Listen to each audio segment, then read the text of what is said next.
There are concerns that there are gaps in our mental health system, the system that is so vital in a post-COVID world. Young people are especially vulnerable, and this is after experiencing extreme social isolation during the pandemic, not to mention the current challenges posed by the rising cost of living. Throw social media into that as well. So, how is government faring? Is this a political issue?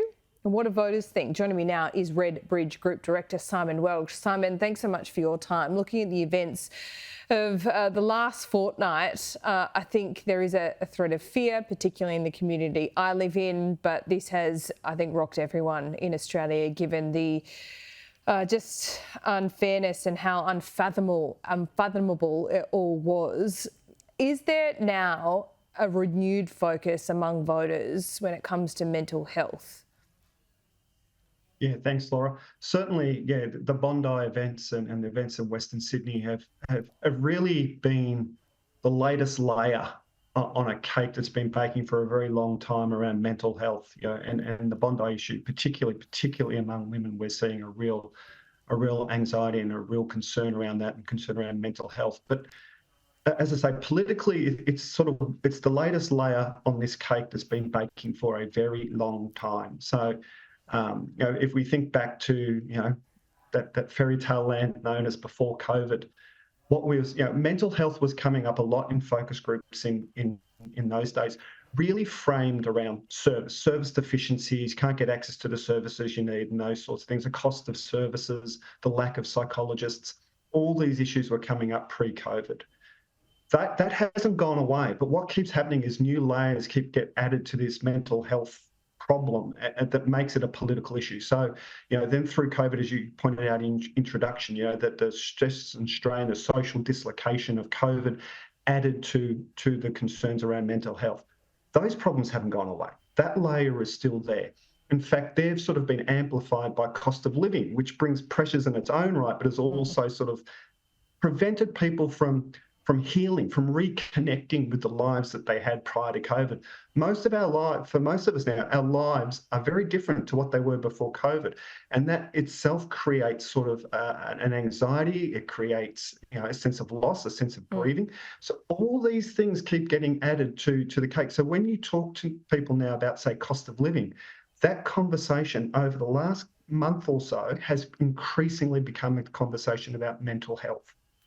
And it dredges up all those previous layers when you're talking about it. So what I think, it's an issue, absolutely it's an issue in its own right, but I think the real sort of political pain of the issue, if you will, is the lack of hope that it symbolises, the lack of hope that's encapsulated in the issue. So, people have no sense of sort of where we're heading as a country, and it plays across a variety of policy issues, which, you and I have talked about, which is, this sense that the electorate has, there's no sense of an economic plan for broad economic plan beyond some tax cuts around cost of living. And other issues, there's no sense of a plan around climate.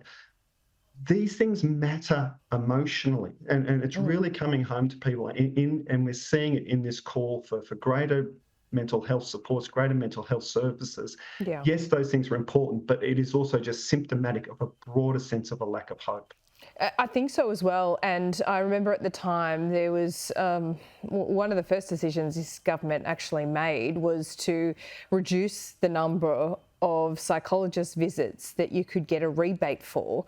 That now, in a new light, I mean, at the time it looked like a bad decision. That now looks like, the government didn't get it and doesn't have its priorities wrong. So I guess they've got to make up that ground as well. But Simon, I wonder, with what we've seen over the last couple of weeks, is there feedback about Anthony Albanese as a leader, whether he said or done the right things in the wake of these tragedies, or this tragedy and the other incident? It's a factor that feeds into, as I say, this broader sense of hopelessness, and it's not a critique of his leadership. Like, no one's sort of saying don't like him, think he's leading us in the wrong direction, those sorts of things.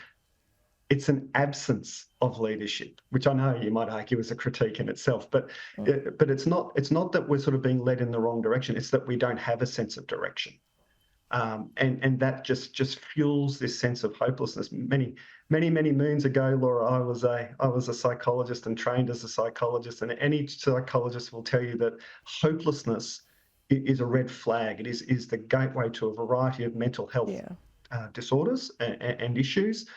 It's a very serious problem, and when this is coming up repeatedly in focus groups from just ordinary everyday people, we've got a problem as a country that we need to talk about, and we need to do something about it. And as I say, it's about mental health policy, but it's also much broader than that. Simon, really interesting, and I love our chats every week because it's a real litmus test of what is going on in the community and how people are intending to vote, and that's why we do it, quite frankly. But at the end of last year, we were talking, of course, about the cost of living. Now that has become a more complicated picture with cost of living central to it. You said at the end of last year, if the government didn't turn things around, that they were on a serious downward slide in trajectory when it came to their primary vote. Is that still the case? I mean, in between, we're about to have a budget where we've had, this kind of Australia-made push. We've had the stage 3 tax cut backflip, which I think probably will work for them. Who knows? But it seems like there still is a trend downward, and some within the government are kind of sticking their fingers in their ears. Is that the view of voters? Absolutely. So what we saw was the stage 3 tax cut bought them some time. It slowed down that trend that was there. But I think, as I say, it only bought time. It wasn't the solution in and of itself. It bought time for them to then come through with additional things to really give this sense that we've got a direction on the economy, we've got a direction on cost of living. Yeah, so stage 3 tax cut, I'm sorry to interrupt you, is like kind of a values proposition, a values statement, which gave them time to actually do something about it, because the $15 a week extra wasn't going to do anything, wasn't going to touch the sides. That's right. And it's the follow-up that hasn't come. And we're seeing in the polling, I think we saw Resolve earlier this week, we're seeing it in our polling, the trend has resumed. The trend that was there before Christmas has resumed. Now, that doesn't necessarily mean it's falling straight into the Liberal pile, as you and I have talked about a lot of time. It's splintering, it's going everywhere. Some of it is landing on the Libs, absolutely. But a lot of it is splintering, the trend has resumed. I can tell you in the groups over the last couple of weeks, when we talk to people about what they're hearing in politics, what they're hearing about the economy in the world in general, no one has mentioned the Made in Australia policy program. So clearly the communication of that hasn't hit home. So that's a sort of an absence in this space where they're looking for a plan, looking for hope. That's an absence. It hasn't landed at all. So yeah, it's going to need to be a pretty big budget, Laura. If it's going to, even if it's going to arrest the trend at this point, to hold ground is going to be a Herculean effort. Yeah, and that's why you see Jim Chalmers managing expectations about the global outlook as well. Certainly going to be a big job for him. Simon, always a pleasure to talk to you. See you soon.